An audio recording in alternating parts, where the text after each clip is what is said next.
Hello, everyone, and welcome to another edition of the SimNFL show, real talk about fake sports. I am your host and commissioner. You can call me Pierce. Today we are covering all of the Week 16 action of the Pro Sim over at simfba.com. Come check us out on the website and on Discord. We would love to have you. So we are back in action after an impromptu week off. We're going to cover all of these stats and summaries from Week 16 and end with my players of the week. We will look at the current standings by division and then look at the playoff clinching scenarios, looking at the playoff race for each conference. We'll look at which teams are still alive and what they have to do to clinch a playoff berth and potential seeding implications of the games as well. We'll also take a very quick peek at the current draft order for the top of the draft, as that's going to start to enter people's mind here very soon. And then, as always, we will end with a preview of the games to come. So let's dive right in. We started this week with a defensive battle between the Ravens and the Patriots. This game was completely scoreless through the first half, and then Rashawn Lyons found running back Thomas Voracek for a 45-yard touchdown, missing the extra point for a 6-0 lead. Late in the third, the Ravens would put together a drive to take a 10-6 lead with Chop finding tight end Charles Tice. They then got a defensive stop to the Ravens and drove down. David Chop had a 2-yard touchdown run, and then David Sparacino had a pick six. So in under 5 minutes of game time, the Ravens scored 21 points. Patriots did attempt a comeback. Rashawn Lyons found Alejandro Castellanos for a 38-yard touchdown for the score you see here. Got the ball back, but then Lyons threw his second pick of the game, and that ended any hopes of the comeback. So the Ravens were able to hold on. 24-13 was the final score. Interesting game between the Bengals and the Seahawks. The Bengals started off, they scored on 4 of their first 5 drives to build a 24-3 lead, but the Seahawks stuck around and came back. Clayton McGee had a 35-yard touchdown run, and then Allard found Austin Duvernay-Tardif for a long touchdown pass. That made it 24-17. And then after halftime, Allard found Richard Gita, this time a 44-yard touchdown, to tie the game at 24. But then the Bengals were able to pick up where they left off in the first half. David Taylor had a touchdown run, though there was a missed extra point. Both teams missed field goals, so it stuck around at 30-24. And then Youngley had a pick six of Allard to make it a 37-24 game. And the Bengals were able to hold on from there. So they came out ahead. Unfortunately, David Taylor did suffer an injury. It's going to keep him out for most of the rest of the season. 6 weeks is the current prognosis. So they're going to have to rely on Ronnie Jefferson after trading for David Taylor and then seeing him get injured. So it'll be back to Ronnie Jefferson for the remainder of their season and hopefully playoff run. It was a very close game in the NFC East between the Eagles and the Cowboys. Dallas scored on their very first drive with Jesse Knoll finding tight end Henry Green for a touchdown pass. Philadelphia scored on both of their first two drives. Poole finding Ronald Spencer for a pair of touchdown passes. Dallas struck back with Knoll finding Henry Green again for a 51-yard strike, leading to a 1-yard touchdown run from Timothy Miller. But the Cowboys missed the extra point, so they were down 14-13. Though later an interception of Aaron Poole led to a Bruno Hansen touchdown run to give them the lead. But Poole found Spencer for a third touchdown in the first half, right before halftime, to bring the lead back to the Eagles at 21-20. Defenses kind of took over in the second half. Eagles put together a couple of field goal drives to stretch the lead to 27-20. But then Dallas tied it up when Knoll hit Christopher Lee for a 40-yard gain and then a touchdown pass to Arellano, tied it all up at 27. So the Eagles were driving at that point with about 5 minutes to go. They drove to the Dallas 8-yard line, but then Aaron Poole threw another interception. But Christian Polardi did his best to save the play, saved the drive, as it were, by sacking Jesse Knoll for a safety. So the Eagles had a slim 29-27 lead and got the ball back. But Dallas defense forced a punt, and Knoll drove 77 yards in 10 plays, finding Hansen for a 13-yard touchdown pass with under a minute to go for the win. So the Cowboys were able to pull it out against the rival Eagles and sneak away with the victory in this one. There was a close contest between the Raiders and the Steelers with big playoff implications on the line in the AFC. Robert Morris threw an interception on the very first play of the game, but 2 plays later, Clarence Hobson threw it right back. So 2 early interceptions there. Obviously, Hobson in for the injured James Hickson. Eventually, Hobson did find Charles Brown for a touchdown pass to give the Raiders the early lead. And then they added a second touchdown pass after a short punt from the Steelers. Late in the third, though, Hobson threw an interception that led to Robert Morris finding Paul Garul for a touchdown pass. Then Morris ran it in for a 2-point conversion to tie the game at 14. Hobson responded, leading the Raiders on a 9-play drive, ending with a James Agnew touchdown run and a missed extra point made it 2014. Pittsburgh added a field goal with about 5 minutes to go, and were hoping for a stop to get the ball back and get one final drive in. But the Raiders ended the game with an 11-play drive with 4 first downs, and were able to simply run out the rest of the clock with that amazing drive at the end of the game. So Hobson, in backup duty, hung on to win it for the Raiders, 20-17. And we will see in a little bit how that affected the AFC playoff picture.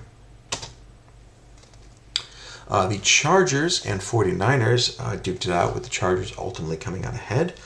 They scored first on an Aguilera 11-yard touchdown run. There was an ugly sequence in the second quarter where Aguilera threw an interception. Solano immediately responded with his own interception, and 2 plays later, Aguilera threw another pick. So 3 interceptions in 4 plays. All of that ultimately led to a San Francisco field goal. San Francisco would add another field goal in the third, and then a touchdown with a missed extra point in the fourth, making it 15-7. Aguilera led a field goal drive to trim that lead to 15-10. And then after a stop late in the fourth quarter, had his play of the game, finding tight end Sebastian Moore for a 50-yard touchdown. They got a 2-point conversion, taking the 18-15 lead with under 4 to go. Solano then threw a second interception. Looked like that might be the end of it. But after running for an 8-yard loss, Aguilera threw his 3rd pick of the game, giving San Francisco hope yet. They made it all the way to midfield before the clock ran out. So the Chargers were able to hang on despite 3 Aguilera interceptions, and escape with the 18-15 victory, narrowly avoiding the upset there. Wild game between the Rams and the Packers, with over 100 points scored. The Rams kept scoring touchdowns, and early on the Packers kept pace. The Packers tied it at 10. Rams scored again. The Packers tied it at 17, and again at 24. In the third quarter, they finally fell behind. Garibay threw a red zone interception, meaning the Rams had a 31-24 lead. But the defense of the Packers held. They got the ball back. They held the Rams to a field goal. The Rams still scored. Then Garibay got a touchdown that made it 34-31, still in the Rams' favor. But then that offense went into overdrive. They scored a touchdown, forced the Packers into a 3-and-out, scored another touchdown, and then got another Garibay interception. So with the ball and a 17-point lead, it seemed like the Rams had the game in the bag, and yet they were forced to punt. Green Bay got a touchdown drive, missing a 2-point conversion for an 11-point lead. They cut the lead to 11, the Packers did. They forced another punt, got another touchdown, missed another 2-point conversion. At that point, it was 48-43, and it looked like the Packers had all the momentum if they could just get one more stop. But then the pendulum swung back to the Rams, getting 2 late touchdowns to make the final score 62-43. Philip Avila with 7 touchdown passes, and 4 different Rams receivers had at least 160 receiving yards.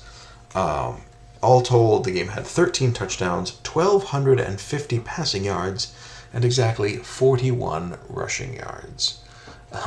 Rams ultimately came away with the win.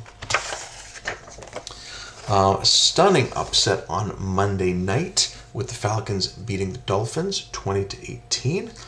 The only first half touchdown in this one was Padilla to Glenn Gervais for 52 yards. So Atlanta had a 10-9 halftime lead. The Dolphins added another field goal late in the third to take the lead back. But then Padilla led a 5-play touchdown drive with passes of 26, 27, and then 22 yards, finding eventually Igwebuike for a touchdown to take a 17-12 lead, which they would eventually stretch to 20-12. Miami got their final drive with only 2:23 left on the clock. But Hammonds led a desperate drive, including a conversion to Greg Sellers on 4th and 8. Then he found Sellers again for 25, and then a touchdown pass to Kenny White for 26. But with time running out, they tried a jet sweep to Ejiofor for the 2-point conversion, and he was stopped short. So the Falcons hung on for the victory with that last stand on the 2-point conversion, winning by a final of 20-18. As for the rest of our scoreboard for Week 16, James Carter had 187 total yards and a touchdown to lead the Jets past Buffalo. Juan Mora of the Browns had 200 yards and 2 touchdowns on 34 carries in a big victory over Jacksonville. The Giants raced out of the gate with 27 first quarter points and ultimately intercepted Randall Hansen 4 times to clinch a 48-26 victory over the Lions. Carolina had an insane 23 sacks of Christian Sinnock in their game against Minnesota, cruised to a 24-9 victory on the back of that defensive performance. Tampa Bay shut out New Orleans 33-0 with 3 touchdowns and 3 interceptions from Taphorn. Indianapolis Colts held Hiram Moran to 47 yards passing and 33 yards rushing in shutting out the Texans 27-0. Denver sacked Theo Scribner 9 times and forced a defensive shutout in their victory over Kansas City. Pat Flexen had 108 yards and 2 touchdowns for Chicago to lead them over Arizona. And Washington got 6 sacks and 2 interceptions off backup quarterback Brandon Alexander. The Titans kind of chalking this one up as a loss and getting some extra snaps in for some of their backups. So 27-7 was the final in that one. So that leaves us with these 8 as our players of the week. Philip Avila, 7 touchdown passes, 688 yards, and an incredible performance against Green Bay. John Woodward, 210 yards for Seattle. And then Walter Nwachukwu and Paul Garul as our top receivers, and Nwachukwu with 350 yards for the Packers in that effort against the Rams. On defense, we have a lot of scoring opportunities this week. David Sparacino with a scoop. Actually, that was an interception return for a touchdown for the Ravens. Eric Stevens leading the way for that amazing Carolina defense with 7 sacks on his own. Young Lay of Cincinnati with 2 interceptions, including 1 return for his touchdown. And then Christian Pilardi of Philadelphia with 3 sacks and a safety in that game against the Cowboys. So, congratulations to all of these players on being named Players of the Week for Week 16. So, here is how the current standings are shaking out. So, the only tiebreaker in the AFC is between Vegas and Pittsburgh, and they just played. So, Vegas won that game, so they are ahead, though they still trail the Chargers by a game in the wild card. Denver, Cincinnati, Miami, and Tennessee all holding strong as the division leaders. but the Jets now equal with the Dolphins at 10-5. We'll discuss some of the particulars about that Miami and the Jets clinching scenarios in just a moment. On the NFC, still Washington and the Rams reigning supreme. Green Bay and Carolina with the 3 and 4 seeds. Dallas a strong wild card at 13-2. And then an absolute cluster for the last 2 wild card spots. So the way tiebreakers work when you're working in the conference is that you do division tiebreakers first, and then those hold for everything else. So in the NFC's case, we have 2 teams from the East. We have the Giants and Philadelphia. And the Giants have beaten Philadelphia once. They'll have a rematch in Week 18. So the Giants will always be ahead of Philly. And then Detroit has a clean sweep of Chicago, so they are always first, ahead of Chicago. So then we have the Giants over Detroit based on a head-to-head victory. So then we go Giants versus Chicago, and that is, the Giants are ahead, so they're 8-7. And then we do Detroit versus Philadelphia, which Detroit is ahead based on conference record, and then Chicago and Philadelphia also decided on conference record. Detroit is 6-4 in the conference. Chicago is 5-5. Philadelphia is 4-6. So very slim margins there. So that is the current standings, but now we'll do a deeper dive into the specific clinching scenarios, and we'll look a little deeper at these Ys and X's that I've labeled here. So in the AFC, Denver has, of course, clinched the AFC West. They are a half a game ahead of Cincinnati with 2 to go, so they can clinch the number 1 seed and a bye with a win and a Cincinnati loss. Meanwhile, Cincinnati can finish no worse than number 2 in the conference. They have clinched their division, so it's just a matter of finding out if they can catch Denver or not. Miami at 10-5 has clinched a playoff berth because they are 2 games ahead of both Vegas and Pittsburgh, and they have head-to-head victories over both. And in a scenario where they need to be a 10-7 wild card, if we throw the Chargers in there as well as Vegas and Pittsburgh, it works out that Vegas finishes ahead of the Chargers on division record.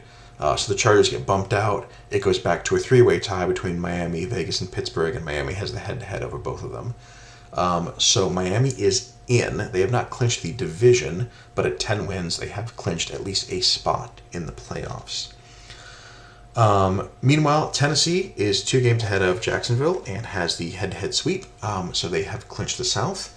They are 2 games behind Miami, and they lost to Miami head-to-head. So Tennessee has locked in the 4 seed. If Miami, Tennessee, and the Jets all end 10-7, the Jets don't win the division in that scenario. Miami still does. So no matter how you work it out, Tennessee is the 4 seed. They have clinched the South. They are absolutely set as the number 4 seed. So what they do with the next 2 weeks, we shall see. But they are locked in at number 4. Cleveland has clinched a wild card with 10.5 wins. All that's left for them is seeding, but they have already beaten the Titans in the playoffs, so they have vested interest in winning out and keeping that number 5 spot. Now, the Jets have not clinched anything because the tiebreakers are not as favorable as the Dolphins are in the wildcard race. But they are dead even with Miami for the division. The teams have a 1-1 head-to-head split, so it's very, very close. And the Jets can clinch at least a playoff berth with a win or a tie. Again, they're 2 games ahead of the last 2 contenders, so any positive result will clinch at least a wild card berth for them. And then the Chargers are a game ahead. They can clinch a berth if they win and Vegas loses. The reason for that is, as we discussed, Chargers, if they end up tied with Vegas, would lose based on division record. So they need to get to 10 wins and have Vegas lose to avoid any potential tiebreakers. But the Chargers will, for sure, end up with a better conference record than Pittsburgh. So Chargers have the tiebreaker there. So they need to win. They need Vegas to lose, so that tiebreaker goes away. But after that, they're not worried about Pittsburgh. So that is the Chargers clinching scenario for the final wild card, a win and a Vegas loss. And then Vegas and Pittsburgh are still alive, a game back. Baltimore is unfortunately out. Their conference record cannot stand up to the Chargers or the Raiders. So even in any 9-7 permutation, 9-8 permutation, they would be out. So the Ravens have been eliminated from playoff contention at 7-8. Over in the NFC, Washington has clinched the NFC East. If they and the Cowboys were somehow to both end up at 15-2, it would go all the way down to strength of victory. But Washington has a solid lead in that category. So Washington has for sure clinched the East. And they have a tiebreaker over the Rams head-to-head, so they just need a win or a Rams loss to clinch that number 1 seed in the bye. The Rams have clinched the NFC West. They have since forever. So unless there's an upset next week, they will be locked in as the 2 seed. Technically, they could still catch Washington until Washington wins again. But assuming Washington stays undefeated, Rams are locked in at the 2 seed. Green Bay is locked in at the 3 seed because they have clinched the North. They are 3 games behind the Rams and 2 games ahead of Carolina with a head-to-head victory. So Green Bay is slotted in at number 3, and Carolina, having won the South, is slotted in at number 4. All of those are set in stone. And since Dallas can't clinch the division, they are absolutely the best wild card team remaining, so they are the number 5 seed.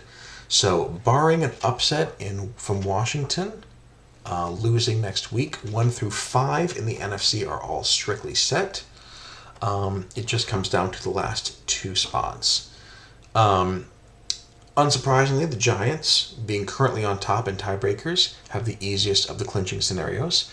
They need to win, and they need both the Lions and the Bears to lose.